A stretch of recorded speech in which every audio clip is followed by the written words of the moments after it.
Bonsoir. Le déjeuner n'est pas encore descendu apparemment.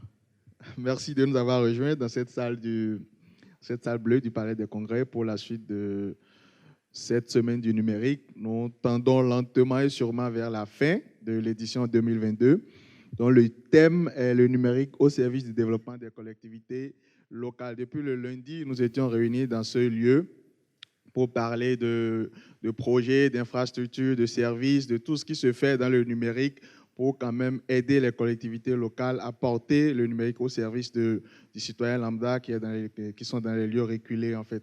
Mais il y a un point important qu'on devrait aborder et qu'on va aborder tout à l'heure, c'est l'hygiène numérique. Et c'est très bien de parler du numérique à nos parents, à nos frères qui sont dans les lieux reculés, mais c'est très bien aussi de leur apprendre à sécuriser leur informatique. Donc ce soir, nous allons suivre une masterclass qui sera animée par une charmante dame. Je vous prie d'ovationner, je pense qu'elle est déjà là, Madame Ismène Deguenovo, qui va nous accompagner ce soir. Merci de l'ovationner, s'il vous plaît. Merci. Okay. Bonsoir à tous. Moi, c'est Ismène Deguenovo. Je suis analyste cybersécurité à l'Agence des systèmes d'information et du numérique. Donc, ce soir, on va parler de sécurité numérique, on va parler d'hygiène numérique.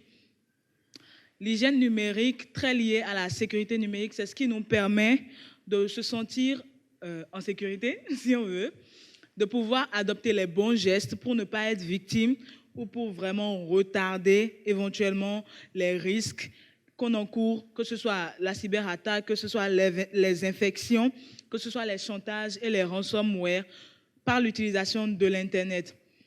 Avant tout propos, j'aurais une question, s'il vous plaît, pour un monsieur et une dame. Je voudrais savoir à quelle fréquence est-ce que vous utilisez votre outil informatique. Je vais peut-être descendre. Je vais commencer par tout près, vous. Je souhaiterais savoir à quelle fréquence est-ce que vous utilisez soit de votre téléphone, soit de votre ordinateur portable. C'est tous les jours. Tous les jours. Oui. 2 heures, 3 heures. Non, au moins 7 heures. Bon, le téléphone, c'est toute la journée. C'est l'ordinateur peut-être qui a une différence. Donc là, le monsieur, il utilise son ordinateur pour environ 24 heures, enfin non, pas 24 heures, 7 heures sur 24 comme usage de l'ordinateur. On va passer à la dame qui, je suppose, utilise également son ordinateur. Elle va nous dire quels sont les petits gestes qu'elle observe quand elle veut se connecter sur son appareil électronique. Quand je dis petits gestes, pour vous, c'est peut-être votre antivirus ou votre mot de passe, des trucs comme ça. Quels sont ces petits gestes qui vous font vous sentir en sécurité quand vous voulez vous connecter et utiliser votre outil informatique et Internet? Alors, merci pour la question. En termes de petits gestes, comme vous avez su le définir, pour une connexion, le fait que ça me demande un mot de passe, je sens que c'est personnel, c'est propre à moi et que ce n'est que moi qui puisse insérer le mot de passe pour que ça puisse fonctionner. Même en termes d'ordinateur comme de téléphone portable, c'est comme ça. Et par rapport à la fréquence à laquelle j'utilise les outils, c'est 19 heures sur 24, tout le temps. D'accord, merci. Ça fait beaucoup, 19 heures sur 24. Donc, 2 minutes.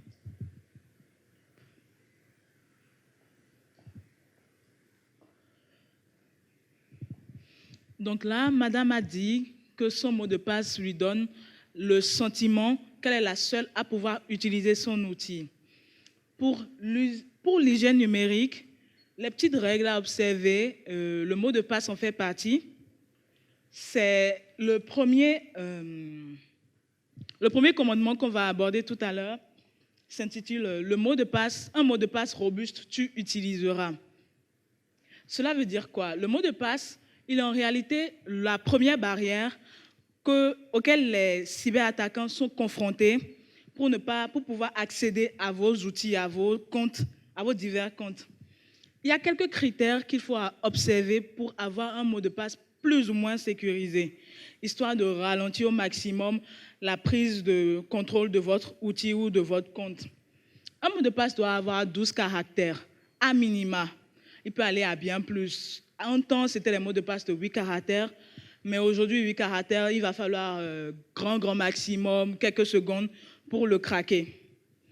Un mot de passe de 12 caractères doit contenir, en plus des caractères alphabétiques, c'est-à-dire de A à Z, ou des caractères numériques de 0 à 9, il doit contenir une majuscule, un caractère spécial et une minuscule. Quand je dis caractère spécial, je vous parle de ce qui est listé là, arrobase, pourcentage, étoile, dollar, astérisque, underscore, parenthèse. Le mot de passe ne doit rien révéler sur votre profil. Donc ça suppose que vous ne devez absolument en aucun cas mettre votre nom ou votre prénom, le nom de votre parent, le nom de votre fille, la date à laquelle vous avez acheté votre première voiture, la date à laquelle vous avez perdu un être cher, la date à laquelle votre fille est née ou à laquelle vous avez rencontré votre premier amour. Ce n'est pas des informations à mettre dans un mot de passe. Parce qu'en faisant du social ingénierie, c'est-à-dire que l'attaquant simule une amitié avec vous, il peut facilement obtenir ces informations qu'il utilisera pour entrer dans des logiciels de craquage et essayer d'obtenir votre mot de passe. Le mot de passe se change tous les 6 mois. C'est-à-dire, si vous ne faites aucun effort, vous devez avoir changé votre mot de passe 2 fois par an, au moins. Il ne s'utilise pas sur toutes les plateformes. Je ne peux pas utiliser mon mot de passe Facebook pour déverrouiller mon téléphone. Je ne peux pas utiliser le mot de passe pour déverrouiller mon téléphone sur mon ordinateur, encore moins mon ordinateur professionnel.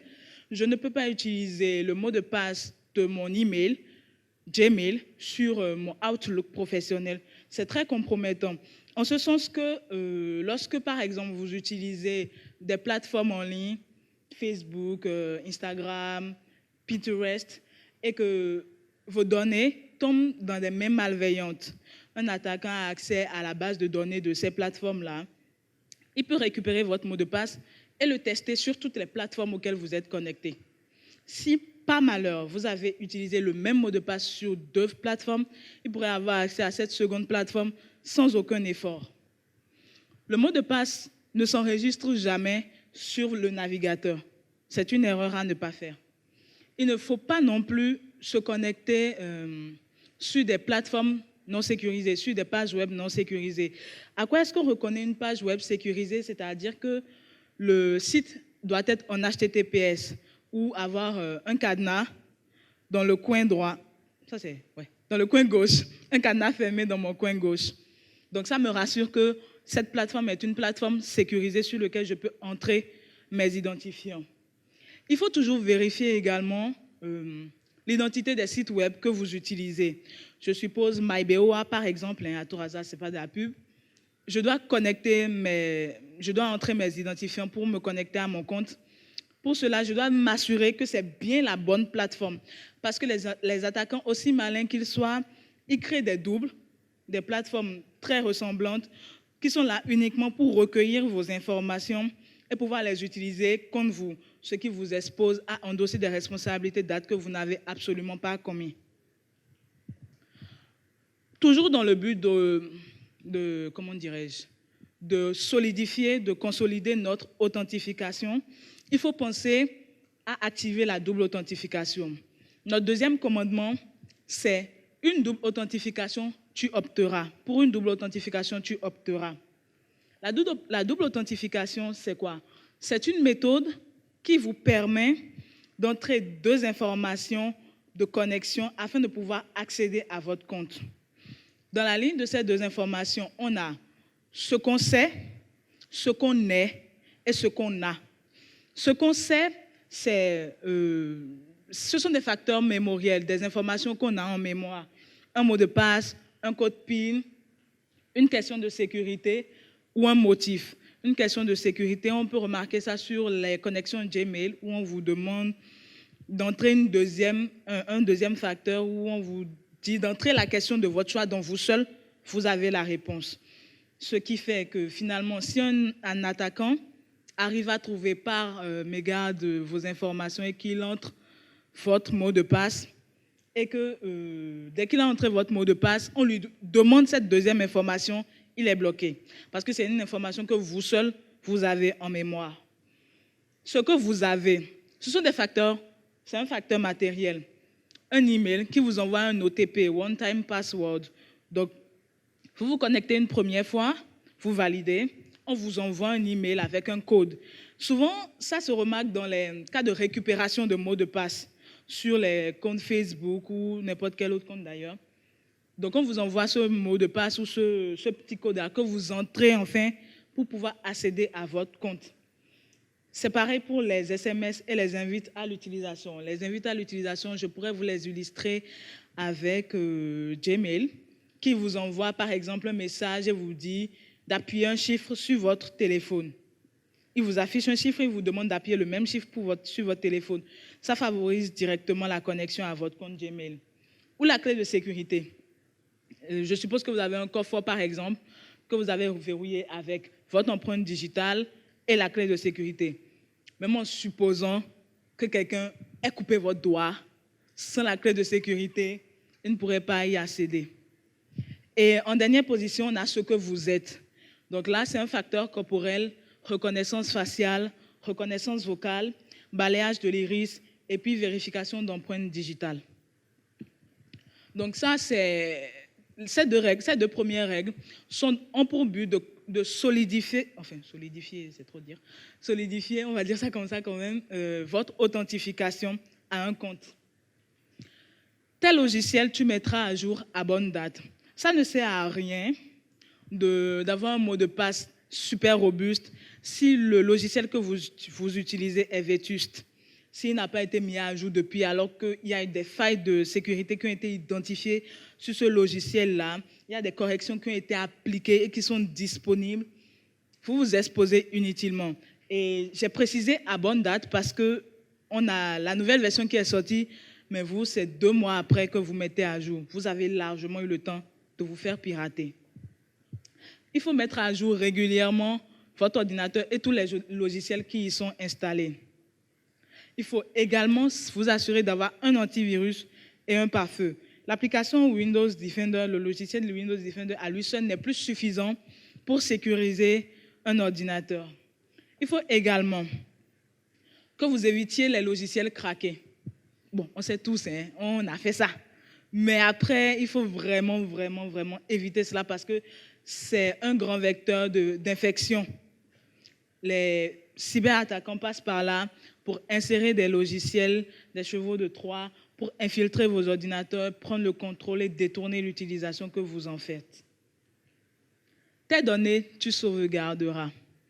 En supposant que vous n'avez pas fait une mise à jour il y a longtemps et que vous perdez subitement vos données parce que finalement, quelqu'un a pu accéder à vos données et vous a fait un petit tour là. Il a tout bloqué. Vous ne pouvez accéder à rien, il vous exige une rançon. Est-ce que vous irez dire à votre patron, ah boss, bon, on m'a piraté, hein, je ne pourrais pas rendre le livrable aujourd'hui alors qu'il a un gros client qui attend et qu'il faut rendre le livrable. Ce n'est pas possible.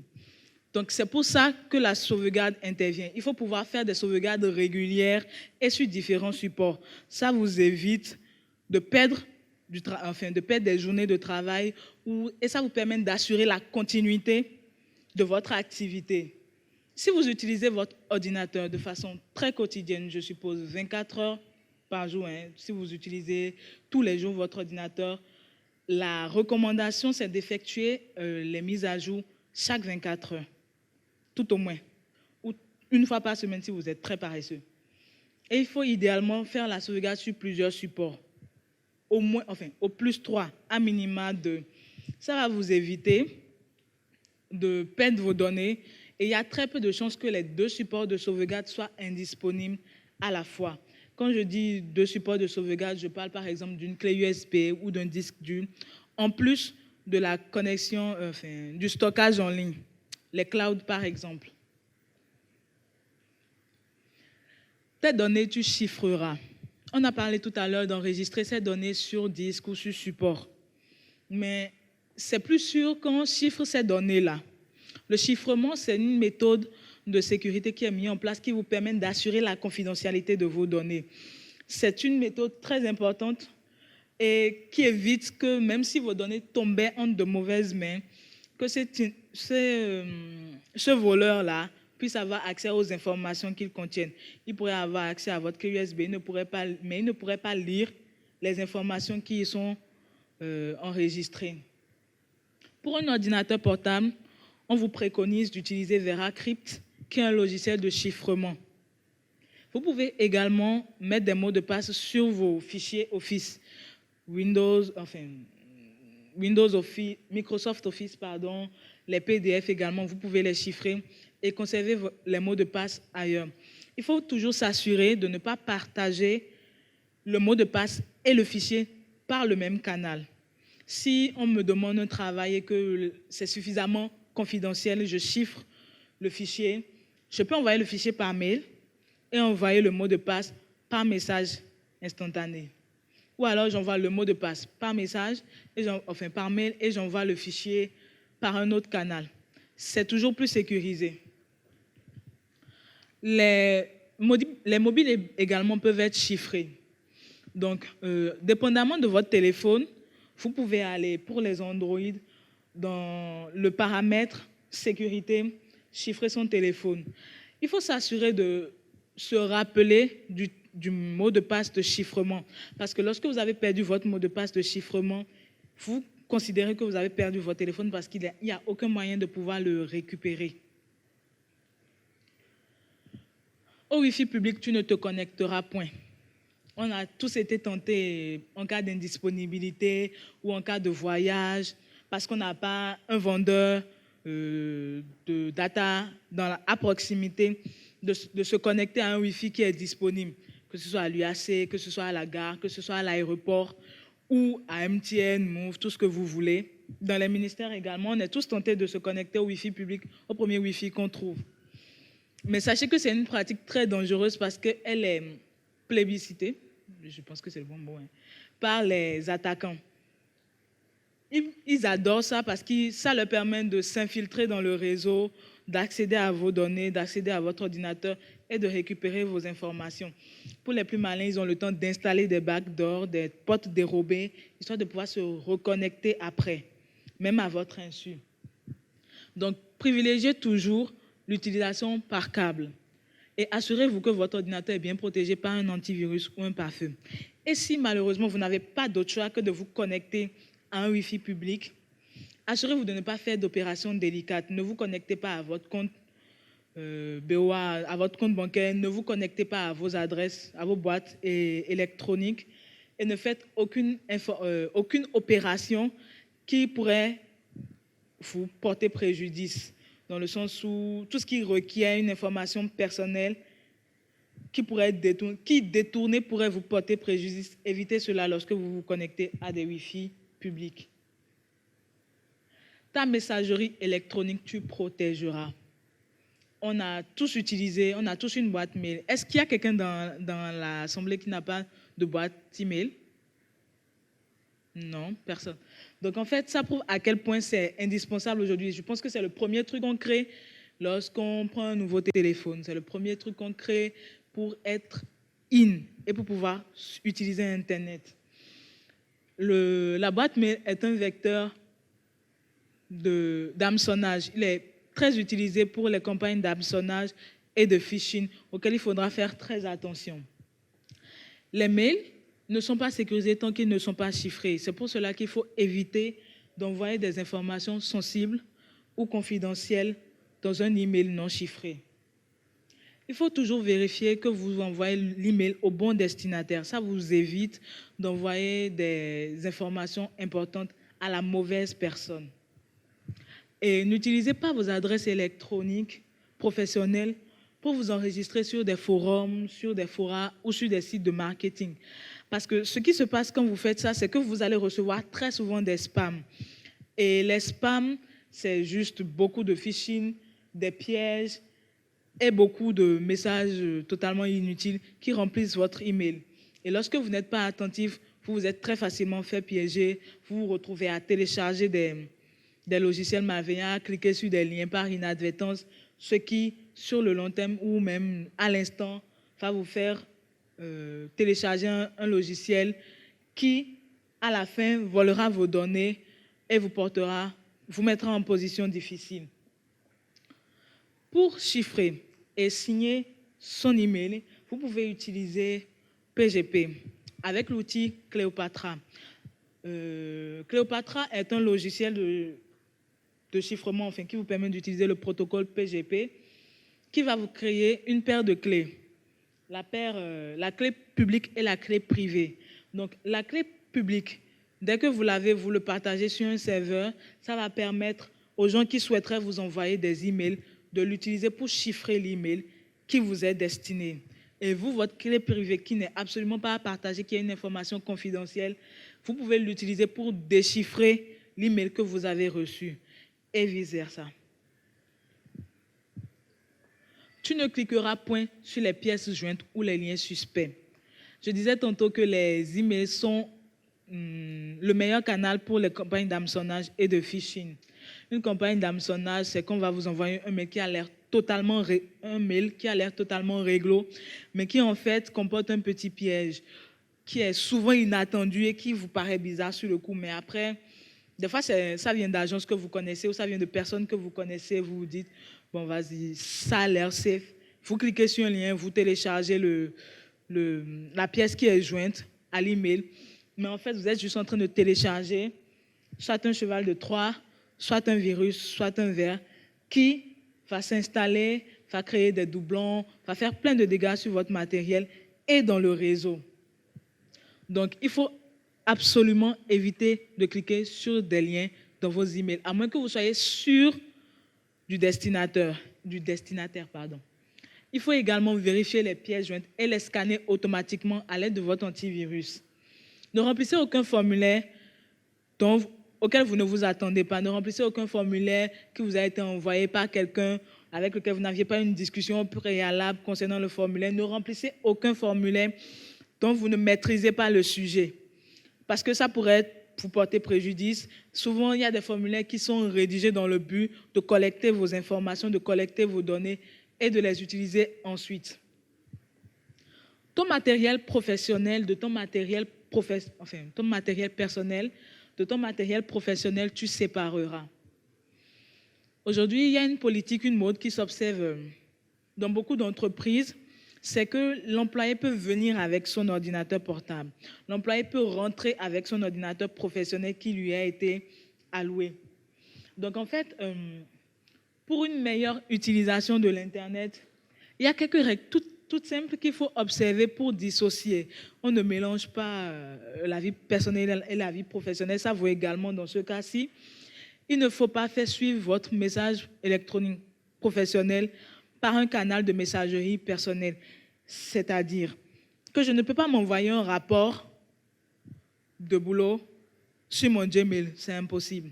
Parce que je ne sais pas où est-ce que mon Gmail, l'adresse de mon Gmail est déjà tombée, qui a déjà récupéré ça, qui est déjà en train de me guetter pour surveiller mes activités et frapper au bon moment.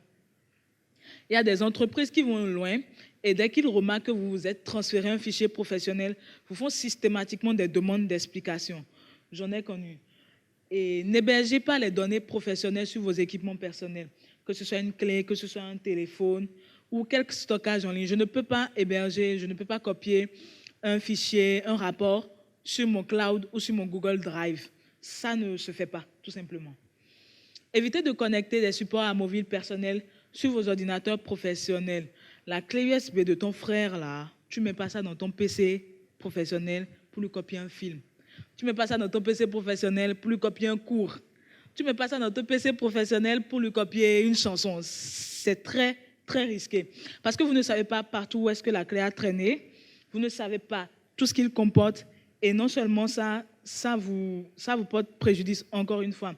Il y a des entreprises, pour prévenir cela, bloquent carrément l'accès au port USB pour leurs employés. Évitez d'utiliser la même adresse ou le même mot de passe sur toutes les plateformes auxquelles vous avez accès. On en a parlé un peu plus tôt. Vous ne pouvez pas utiliser votre adresse, je vais dire n'importe quoi, kodjovi@presidence.bj. Vous ne pouvez pas l'utiliser sur votre compte Facebook pour créer un compte Facebook au nom de kodjovi@presidence.bj. Vous ne pouvez pas l'utiliser pour vous connecter à Udemy. Vous ne pouvez pas l'utiliser pour vous connecter à Coursera. C'est pas prudent. Tes applications sur les stores officiels uniquement, tu téléchargeras. Le risque avec les applications qu'on utilise, que ce soit sur les téléphones ou les ordinateurs portables, c'est qu'on a beaucoup de facilité à aller sur le premier site et à télécharger cela, à l'installer.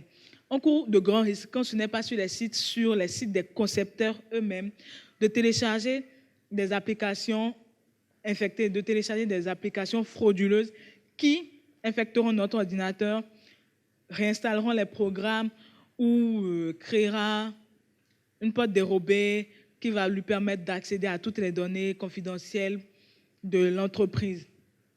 Vous pouvez également bloquer l'installation des programmes de sources inconnues, que ce soit sur votre ordinateur ou sur votre téléphone portable. Donc, dépendamment du téléphone, vous pouvez aller dans Paramètres, Sécurité, vous allez repérer la ligne source inconnue et si elle est activée, vous pouvez la désactiver. Verrouillez vos applications sensibles avec un code de verrouillage qui est différent de celui de votre écran ou de votre téléphone portable. Donc, vous ne devez pas mettre le même mot de passe sur votre WhatsApp que sur le truc là pour déverrouiller les téléphones là. Ça ne doit pas être le même sur WhatsApp et sur le téléphone également. Et enfin, une dernière règle, et pas des moindres, la campagne paraît de très près, tu suivras. Alors, pour ceux qui ont des téléphones dans la salle, est-ce que vous pouvez m'aider à scanner ce QR code, s'il vous plaît? Ça va vous prendre 2 secondes à tout casser. Scannez, dites-moi là où ça vous mène. Exactement, merci. C'est bon, tout le monde arrive à scanner? Je n'ai pas de réponse.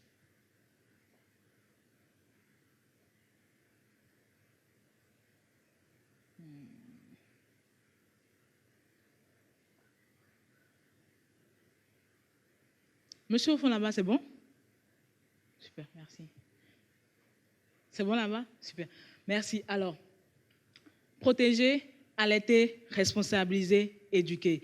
Le meilleur moyen de ne pas se faire prendre, le meilleur moyen de prévenir, c'est la sensibilisation. Parce que si vous ne savez pas, il y a de fortes chances que vous vous fassiez avoir. Par contre, si vous savez et que vous en parlez à gauche, à droite, non seulement vous êtes en sécurité, mais votre entourage proche est en sécurité. Si vous êtes le seul en sécurité et que votre entourage proche n'y connaît rien et se fait avoir, ce n'est qu'une question de temps avant que vous ne vous fassiez avoir également. Donc, l'Agence des systèmes d'information et du numérique, à travers son pôle de sécurité, est en train de mener une campagne actuellement pour apprendre aux utilisateurs béninois à se servir de manière safe de l'Internet aujourd'hui. Donc, à travers cette campagne, on va vous parler des arnaques en ligne, on va vous parler de la sextorsion, on va vous parler du contrôle parental, on va vous parler des paris en ligne qui est interdit aux mineurs, on va vous parler de l'arnaque en emploi, on va vous parler également de l'arnaque au colis, on va vous parler des arnaques bancaires et tout ce qui constitue des risques pour vous dès que vous vous connectez sur Internet. Quel que soit le canal, quel que soit le compte, dès que vous vous connectez, vous courez toujours un risque. Et cette campagne est là. Enfin, on fait cette campagne surtout pour sensibiliser les gens, pour vous prévenir et pour vous habituer, pour éduquer les plus jeunes et les jeunes parents également à une utilisation saine de l'outil Internet au Bénin. On est disponible sur tous les réseaux sociaux, Facebook, Twitter, TikTok et YouTube. Et on a des publications tous les mardis et les jeudis et des vidéos les samedis. Donc, j'espère que si vous ne vous êtes pas encore abonné à la page Facebook, que vous allez le faire avant de quitter cette salle. Donc, voilà. Alors, n'oubliez pas de faire le point de ce qu'on a dit et d'appliquer du mieux que vous pouvez les conseils qui ont été donnés. Merci. Merci d'applaudir chaleureusement Madame Ismène. Merci de nous avoir donné ces 11 commandements, c'est bien ça? 10 plus pareil en fait, Oui, donc voilà, ça fait 10 plus 11. bonus. Merci Ismaël. Vous avez des questions? Il y a des questions dans la salle? D'accord, il y a des questions. On va commencer par ma droite. Les hôtesses peuvent vous aider avec les micros, s'il vous plaît. Le monsieur devant, je vais le prendre. Merci beaucoup pour votre exposé. C'est Dr Lalé Michel. J'ai lu ici, Wi-Fi public ne te connectera point au Wi-Fi public. Alors, nous qui sommes habitués à voyager dans les hôtels, par exemple à l'Institut français, à la médiathèque, nous avons une carte d'accès avec notre code pour pouvoir travailler. Et c'est un Wi-Fi public de l'Institut. Bon, ça veut dire que votre conseil, si on doit vous suivre, on ne doit plus travailler dans ces conditions. C'est ma préoccupation. Merci. Donc, j'ai tenu à préciser, j'ai précisé dans l'exposé, que lorsque vous êtes obligé de vous connecter, là je parle principalement des hôtels ou des environnements qui vous sont inconnus, ce qui n'est pas le cas de l'Institut français qui, a priori, a un cadre et un réseau plus ou moins bien routé, bien entretenu et bien surveillé. Donc, dès que vous êtes là-bas, essayez de demander si vous pouvez avoir un câble de connexion. C'est la meilleure façon de procéder. Sinon, si vous devez absolument utiliser le Wi-Fi, essayez au maximum de ne pas faire des opérations délicates. N'allez pas sur votre... ne vous connectez pas, n'allez pas sur votre application bancaire. Évitez de faire des trucs qui, lorsqu'elles tomberont de mauvaises mains, pourraient vous porter préjudice.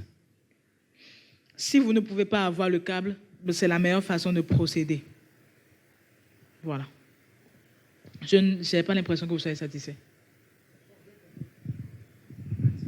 Il y a des cybercriminels qui mettent des logiciels pour ou bien attendre, peuvent éteindre ou bien nous chasser pour après avoir accès à notre voix parce qu'on n'a pas eu le temps de déconnecter, ainsi de suite.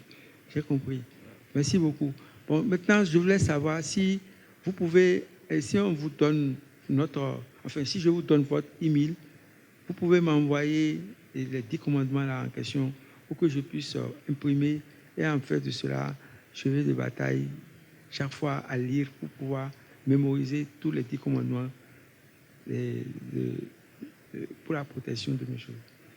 Merci beaucoup. À ce sujet, je pense, Fadil, est-ce que tu penses qu'on pourrait avoir la présentation sur le site du CENUM ou le site du numérique? Je ne sais pas. Je pense que c'est possible d'être téléchargé sur les sites officiels du gouvernement. Donc, que ce soit le site du ministère du numérique ou le site du CENUM, dès que l'événement est fini, je suppose qu'ils vont mettre tout à disposition pour les... Si vous êtes inscrit à l'entrée, vous avez mis vos adresses e-mail, je pense que toutes les communications vous seront transmises par mail. Voilà, donc, voilà. Vous aurez les communications par mail. Il y a une autre question dans la rangée de ma droite. Non, plus de questions. On passe à la deuxième rangée au milieu. Bonsoir. Bonsoir. En fait, moi, j'aimerais savoir, vous n'en avez pas parlé, mais moi, j'aimerais quand même savoir. Sur les sites, souvent, quand on y va et du coup, on veut faire des recherches ou quoi, ils nous proposent des cookies. Les cookies, il faut les accepter, il faut les refuser parce que moi, de ce que j'ai compris, les cookies sont des sortes de moucherons qui nous suivent sur les sites et qui, du coup, qui prennent des informations sur nous. Du coup, on doit les accepter ou les refuser? Alors, moi, je refuse systématiquement. Après, il y en a qui exigent que vous acceptiez les cookies. Dans ce cas, il ne faut accepter que les cookies nécessaires, en fait. Donc, vous pouvez ouvrir et voir à peu près ce que ça dit, décocher les cases au besoin avant de continuer votre opération.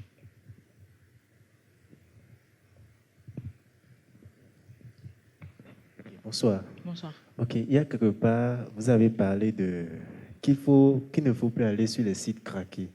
Non. Même J'ai dit qu'il qu'il ne faut plus télécharger les logiciels craqués. Mais vous-même, de vous à moi, vous savez très bien que c'est là où on arrive à trouver des films gratuits, on arrive à trouver des jeux gratuits, des jeux qu'on ne peut même pas aller chercher. Quand c'est gratuit, c'est vous qui êtes le...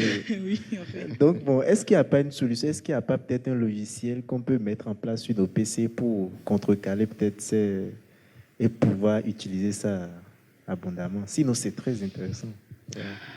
Non, malheureusement, je n'en connais pas. Je pense que la meilleure façon, c'est juste d'éviter de télécharger des trucs parce que tant que c'est gratuit, c'est que c'est vous la compensation, en fait. Voilà. Ce qui se passe généralement quand vous téléchargez, que vous êtes abonné à des sites de logiciels craqués, avec le temps, vous allez voir qu'on collecte vos données. Si vous ne vous êtes pas fait pirater ou infecter, c'est qu'on va collecter vos données, vous allez commencer à recevoir des publicités, des spams, ce qui en fait est juste un chemin plus long pour finalement se retrouver à se faire craquer, à se faire infecter en fait. Donc voilà.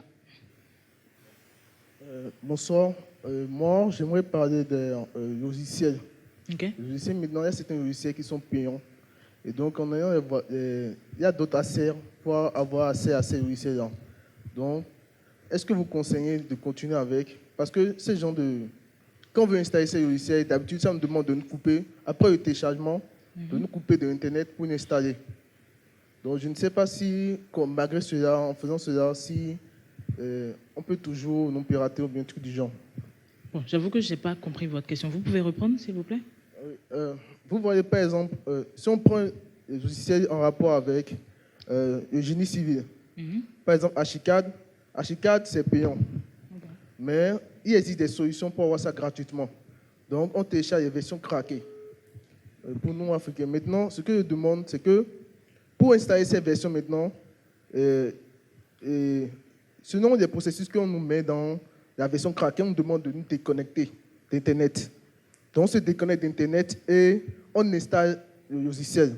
On met les différents trucs qu'on veut faire. Maintenant, ce que je demande, c'est qu'après après s'être connecté sur Internet, est-ce que c'est possible qu'on nous pirate ou pas? Oui. Oui, a priori, parce que vous n'avez pas eu de source sûre, en fait. Donc, c'est comme si vous me demandiez... quel exemple je vais vous... C'est comme si vous me demandiez, parce que vous n'allez pas à la station et que vous allez au bord du trottoir là, prendre essence, que genre, c'est parce que c'est toujours chez le même gars que vous prenez ça, qu'un jour, vous n'allez pas vous retrouver à être en train d'acheter de l'essence mélangée à de l'eau. Vous n'avez aucune assurance. Vous voyez, en fait. Il n'y a aucune assurance. Il n'y a rien qui vous protège réellement. Donc, ça reste un risque. Autant que possible, il faut éviter tout simplement. Après, quand le logiciel est payant et que vous ne pouvez pas l'acheter, il y a toujours des alternatives open source qui sont gratuites. Toujours, presque toujours. Je pense qu'il y a un logiciel Photoshop, je pense qu'il est payant. En parallèle, Canva, il n'est pas payant. C'est pas pareil, hein, mais ça peut se faire... Oui, mais après, vous téléchargez la version craquée, vous êtes sûr que... Enfin, vous prenez la mesure des risques que vous courez, quoi. Faut être sûr qu'un jour, vous pouvez vous lever et voir tout votre travail qui est parti, tout simplement. Un prix, on vous demande de payer. Donc, ouais. Une dernière chose, s'il vous plaît, vous pouvez me parler un peu du balayage d'iris, parce que je ne sais pas ce que c'est, vous avez mis ça. Ok, le balayage d'iris, c'est lorsqu'on scanne la rétine ou les... Tu vois, je pense que tu as dû voir ça dans les films, tout au moins. Ou, voilà, c'est exactement ça. Bonsoir. Oui, bonsoir. Mesdames Klobichi, je voudrais que vous interveniez un peu plus sur le côté chiffrement des mails par PGP. Ok. Le processus, comment ça se fait? D'accord. Donc, PGP, pour Pretty Good Privacy, c'est un protocole de chiffrement des données. Donc, lorsque vous décidez de chiffrer vos données via PGP, vous pouvez chercher sur Internet, mais après, vous pouvez le faire via l'application Cléopatra. Ça, c'est qui avec un K, Cléopatra, qui va vous permettre de générer deux clés. Le chiffrement, en fait, c'est un moyen mathématique de protéger les données à un accès un accès non autorisé. Donc, lorsque vous avez chiffré vos données avec une clé publique, seule la personne en possession de la clé privée, la clé de déchiffrement, pourra accéder aux données. Donc, même en supposant que vos données tombent de mauvaises mains, tant que cette personne n'a pas la clé de déchiffrement, elle ne pourrait pas avoir accès au contenu des informations. Donc, si on vous envoie un mail chiffré, par exemple, et que vous l'ouvrez, vous allez voir plein de caractères bizarres si vous ne l'ouvrez pas avec la bonne clé. Et le logiciel Cléopatra vous permet de générer le doublon de clés qui vous permet de faire le chiffrement et le déchiffrement. Le chiffrement se fait avec la clé publique et le déchiffrement se fait avec la clé privée qui est secrète et personnelle. Voilà. Question suivante. Bonsoir, je m'appelle Emmanuel Okono. Je voudrais savoir comment fonctionne le code QR. Très belle question. Je ne sais pas. Mais si, je sais. Mais bon. Alors, le code QR, c'est un ensemble de jetons de pixels qui ont été assemblés et dans lequel a été enregistré un contenu. Donc, c'est pour ça que, par exemple, l'iPhone utilise l'appareil photo pour scanner le code QR. Donc, c'est juste des pixels dans lesquels on a enregistré des données. Pour peut-être éviter un lien trop long, j'aurais pu mettre le lien du site web pareil.gouv.bj, mais ce n'est pas drôle. Donc, j'ai mis le code QR parce que c'est plus drôle. Et donc, en fait, voilà. Donc, j'aurais pu enregistrer une vidéo dedans, j'aurais pu enregistrer une chanson, j'aurais pu enregistrer une photo. Donc, c'est juste comme un support, en fait. C'est juste un support. N'importe qui peut créer. Oui, il y a des logiciels qui vous permettent de générer des codes QR sur Internet. Et c'est possible également de le générer en ligne. Donc, il suffit d'entrer l'information, de mettre l'information et puis le logiciel va se charger de vous générer les codes QR. Merci. Question suivante. N'importe qui peut scanner, donc c'est pas si c'est dans la rangée, toujours dans la rangée du milieu, il y a une question au fond. Annika Rolou, moi j'aimerais savoir, est-ce qu'on peut faire confiance à quelqu'un quand on perd son Android et on peut enregistrer sur l'Android de son patron ses données? Est-ce que c'est normal? Non, vous ne pouvez pas. L'Android téléphone portable, c'est personnel en fait. Donc, vous ne pouvez pas, vous ne devez pas enregistrer vos données, vos informations personnelles sur le téléphone d'autrui. Ce que vous pouvez faire qui va vous permettre, je suppose que vous le dites parce que vous espérez récupérer vos données en attendant d'acheter un nouveau, enfin, conserver vos données en attendant d'acheter un nouveau téléphone, histoire de restaurer les données. Ce que vous pouvez faire, c'est la sauvegarde, justement. Donc, lorsque vous sauvegardez, que ce soit sur votre Drive, Google Drive, ou que ce soit sur un cloud, ça vous permet, ou une clé, ou un support clé, ça vous permet de pouvoir accéder à vos informations n'importe où, à n'importe quel moment, en cas d'incident. Merci, madame. Oui, de rien.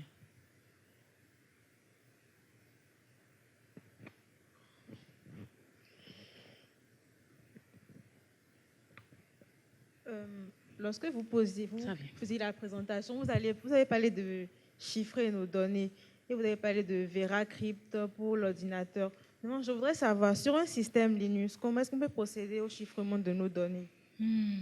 Alors, sur Linux, il y a GNU. Attendez, 2 minutes. Il y a un protocole de chiffrement sur Linux qui est disponible déjà préinstallé. Donc, en fait, il vous suffit juste d'appliquer la bonne commande pour chiffrer vos données. Il y a quelqu'un qui remue la tête derrière vous. Vous voulez me donner la réponse? Vous êtes sûr?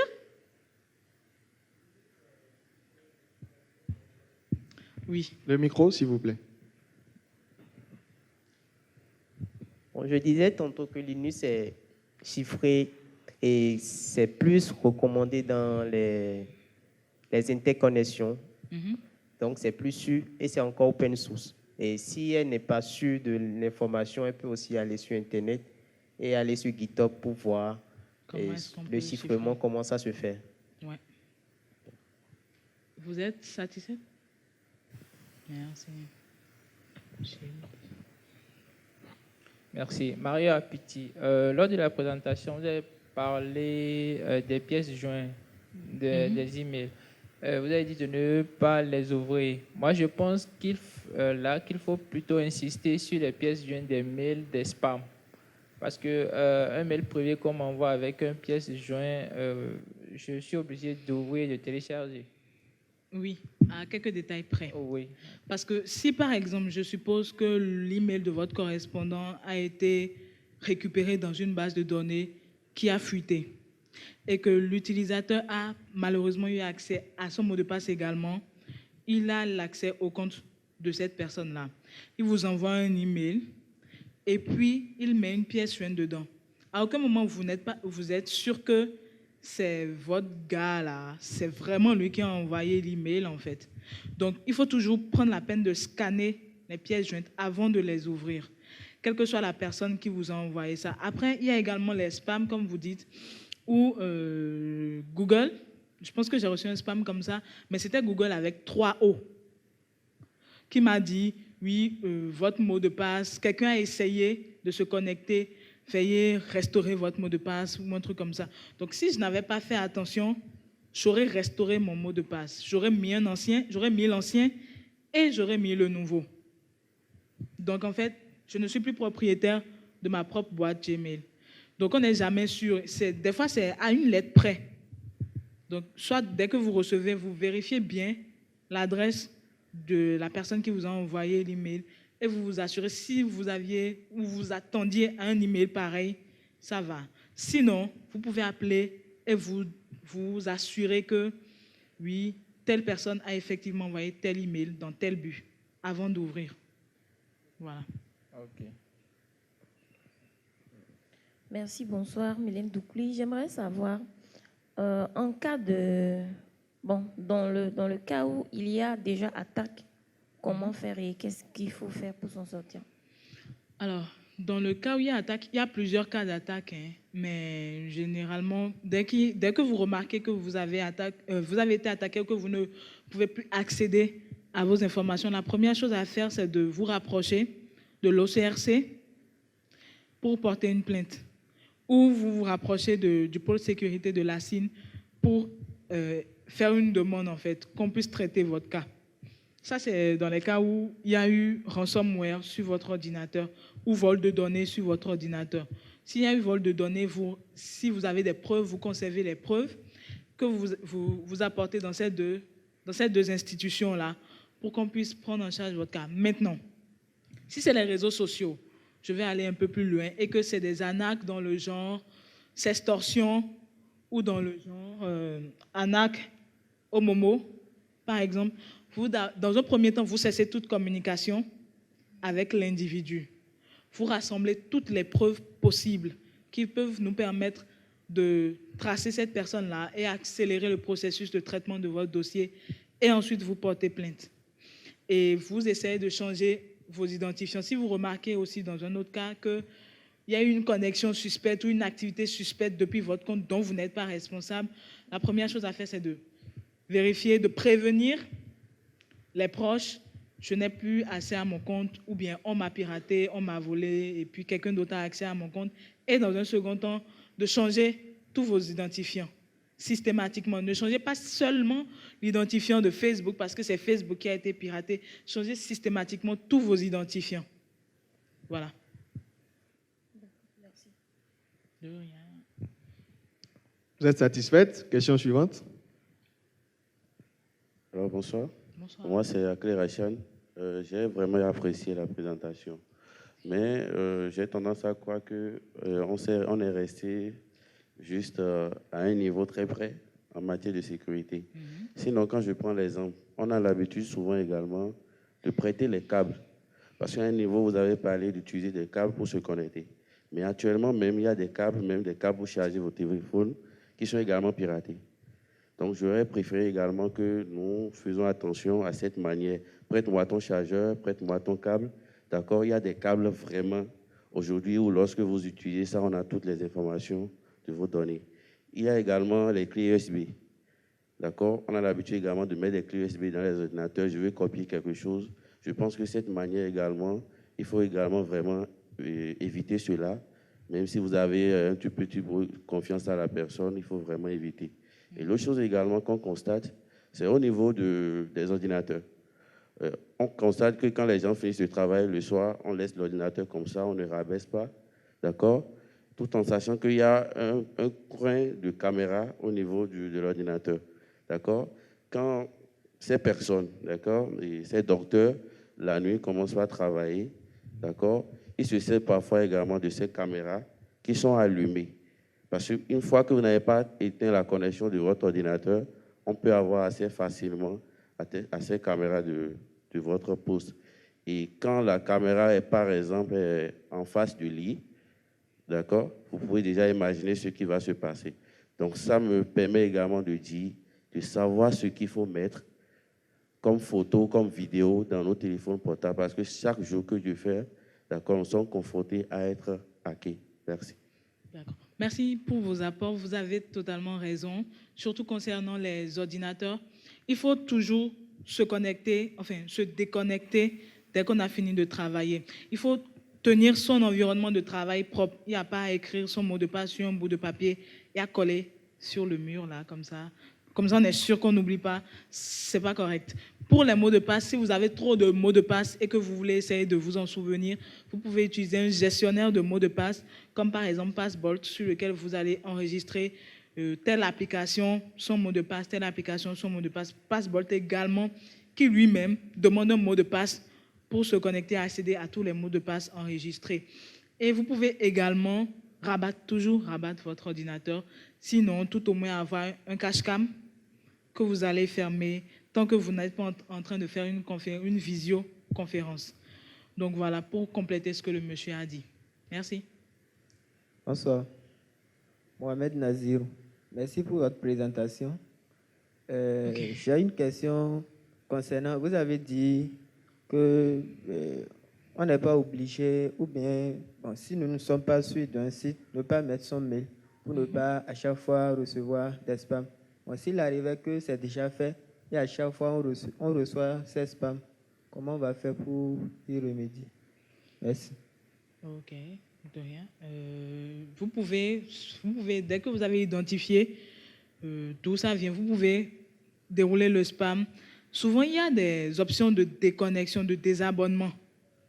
Vous pouvez cliquer dessus et vous désabonner du compte ou vous désabonner de la newsletter, ce qui va vous éviter de recevoir encore et encore des spams, en fait. Merci. Voilà. Merci. Il y a d'autres questions dans la salle? Denis Arranger.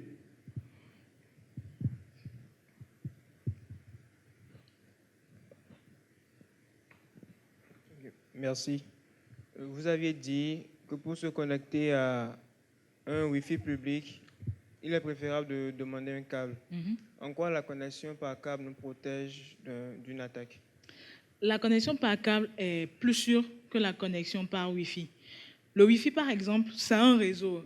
Et on a un type d'attaque qui s'appelle Man in the Middle. Donc, on a un gars qui est au milieu, qui traite vos données pour vous. C'est-à-dire que plutôt que vos données, vos requêtes aillent directement vers le serveur, il est là, il récolte et puis il traite.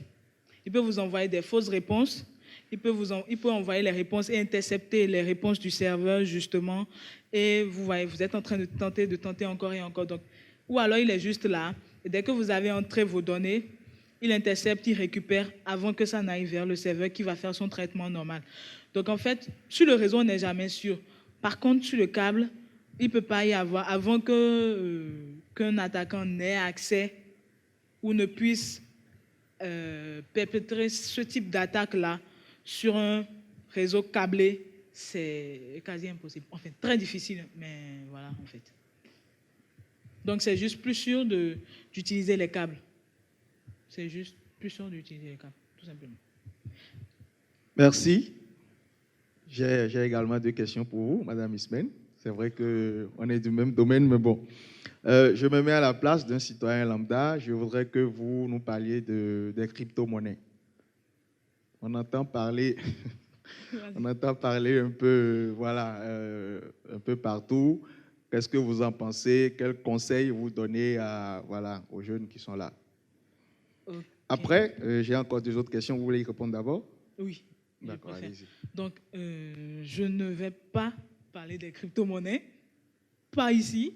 Par contre, vous pouvez voir des articles sur la crypto-monnaie sur le site de Paris Bénin. Ça vous fait de la lecture. D'accord. Et puis, enfin, je ne pourrais pas donner un avis parce que ça ne va pas dans le cadre de l'hygiène numérique. Et voilà, en fait, il faut juste faire de la documentation et être prudent surtout. OK, si vous avez des doutes sur les crypto-monnaies, vous pouvez aller sur le site de paris.gouv.bj pour avoir toutes les informations que vous voulez. Alors, ma deuxième intervention, je vous donne 2 cas de figure et vous allez me donner votre avis d'experte. Je voyage, je vais à Paris, j'arrive à l'aéroport CDG. La personne qui doit venir me chercher n'est pas arrivée. C'est ma première fois, le Wi-Fi de l'aéroport est ouvert. Est-ce que je peux me connecter au Wi-Fi pour pouvoir envoyer un message WhatsApp vu que, voilà, par la force des choses, ma connexion roaming ne marche pas. Deuxième cas de figure, j'étais au sommet de la cybersécurité à Lomé l'année passée et il y avait un Wi-Fi ouvert à tout le monde parce que c'était un sommet africain. Et les hôtesses nous ont d'ailleurs donné les mots de passe, que voilà le mot de passe pour se connecter au Wi-Fi du sommet. C'était à l'hôtel 2 février. Et au deuxième jour du sommet, il y a des experts en cybersécurité qui débarquent sur le plateau et qui disent, voilà, nous avons piraté les comptes de telle personne, ils n'ont pas donné les noms, mais il y a telle personne qui veut voyager, il y a telle donnée que nous avons récupérée. C'est vrai que cette question a tendance à être d'ordre juridique, mais qu'est-ce que vous pensez de cela? Moi, je ne me suis pas connecté à leur Wi-Fi, mais j'étais vraiment gêné de ce qu'ils ont fait, en fait. C'est comme si des gens sont arrivés à la semaine du numérique, ils ont donné un mot de passe de la CNEM, des gens se sont connectés, il y a une délégation rwandaise, des Sénégalais qui sont arrivés, et au finish, on se permet de sniffer, de pirater les données de ces personnes-là. Qu'est-ce que vous en pensez en tant qu'expert du domaine? J'ai l'impression que vous me posez des questions politiques, donc je vais éviter de donner mon avis personnel. Par contre, ce que je peux dire, c'est que si c'est dans le cadre d'une démo, je ne sais pas. Mais encore une fois, je dirais que c'est un bel exemple du pourquoi il ne faut pas se connecter n'importe comment au Wi-Fi public, en fait. Si c'est pour le premier cas, celui du WhatsApp, ça peut se tolérer puisque vous n'avez pas entré un identifiant sensible. Je ne sais pas si vous voyez. Vous n'avez pas entré un identifiant sensible. C'était juste le temps de se connecter, de passer un appel et puis de vous déconnecter. Donc, ça peut aller. On va dire ça comme ça. D'accord. Merci. Après, il y a d'autres questions? Je voulais ajouter, après, si vous faites des opérations ou des actions et que vous ne vous sentez pas en sécurité, ou vous sentez qu'il y a un petit truc qui ne va pas, n'hésitez surtout pas à changer systématiquement les mots de passe à chaque fois. Déconnectez-vous des comptes, entrez de nouveaux mots de passe. C'est plus sûr. Merci, Madame Ismène Deguenovo. Il y a encore des questions pour Madame Ismène? Ah, il y a une dernière question.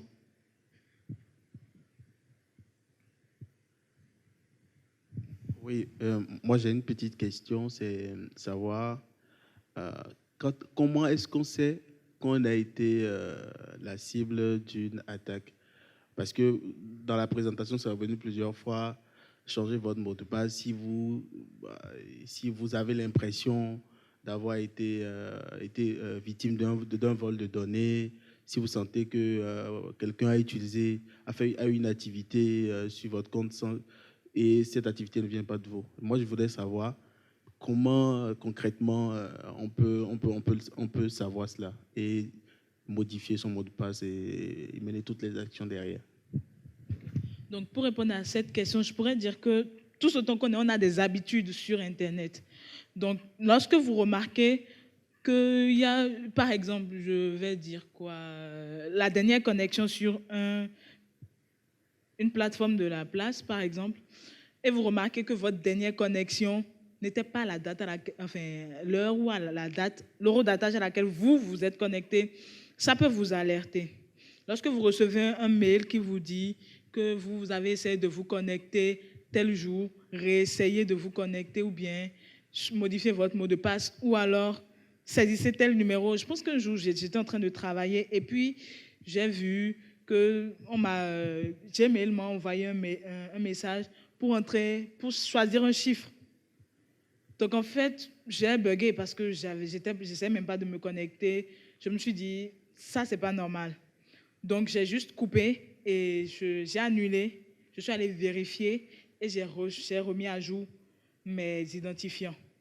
Ça m'est arrivé 2 fois déjà, pas plus tard qu'il y a 2 semaines. Je pense que j'ai également vu que telle personne avait essayé de se connecter depuis telle adresse. Donc, j'ai encore remis à jour tous mes identifiants. Donc, généralement, c'est par rapport à la façon dont on fonctionne sur Internet. On essaie de voir ce qui est différent de nos habitudes, qui peuvent être des indicateurs d'attaque. Donc, voilà. Merci infiniment, Madame Ismène. Merci d'applaudir. Je rappelle que Ismène de Guenovo est analyste en cybersécurité à la BJC-CERT. Vous pouvez nous donner les contacts de la BJC-CERT ou de l'OCRC en cas de victime d'attaque ou voilà, de extorsion, tout ça.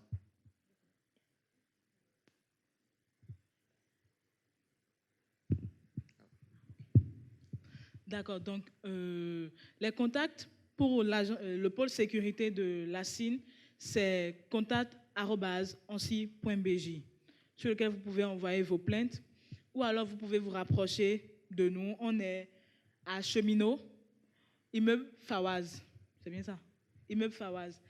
Ou vous pouvez vous rapprocher de l'OCRC, vous pouvez leur écrire sur leurs différents réseaux. Vous vous rapprochez d'eux. Ils sont en face de la fondation Mathieu Kérékou à Ganry, aux alentours de l'hôtel Azalaï. Donc voilà. Merci infiniment, Madame Ismaël. Merci de l'ovationner encore une fois. Merci beaucoup. On ne peut pas parler de transformation numérique, de tout ce qui va avec, sans forcément parler de cybersécurité. C'est très important. Je suis un spécialiste de la cybersécurité, je sais de quoi je parle. Merci infiniment. Merci à vous qui êtes restés jusqu'à ce moment. Nous sommes à la fin de ce programme et de cette activité également. La CNEUM 2022 tire sa révérence. C'était autour du thème « Le numérique au service du développement des collectivités locales ». Il y a eu des panels, des talk-shows, il y a eu une cérémonie d'ouverture très, très intéressante où la ministre du numérique est intervenue sous forme d'hologramme. C'est une innovation, il faut le noter. Il y a eu des dîners d'affaires, des déjeuners d'affaires également. Il y avait plusieurs structures qui étaient en interconnexion. Nous saluons également tous les partenaires qui ont accompagné cette semaine du numérique, notamment Smart Africa, MTN Bénin, la coopération allemande, la GIZ, D4D, Hub Digital for Development, la SBIN, qui justement est en train de faire son lancement officiel à l'hôtel Golden Tulip actuellement, Huawei également, Arcep, Sofrecom, Move Africa, Isocel et la CIN. Pour ma part, je suis Roméo Quinton-Oudi, spécialiste de la cybersécurité et citoyen de l'écosystème numérique. C'était un plaisir pour moi de vous accompagner durant toute cette semaine. Merci à vous. Je rappelle que les organisateurs ont prévu un cocktail de fin. Les hôtesses vont vous orienter vers ce cocktail-là, pour pouvoir vous désaltérer. Merci à vous d'être restés et bon retour chez vous. À bientôt.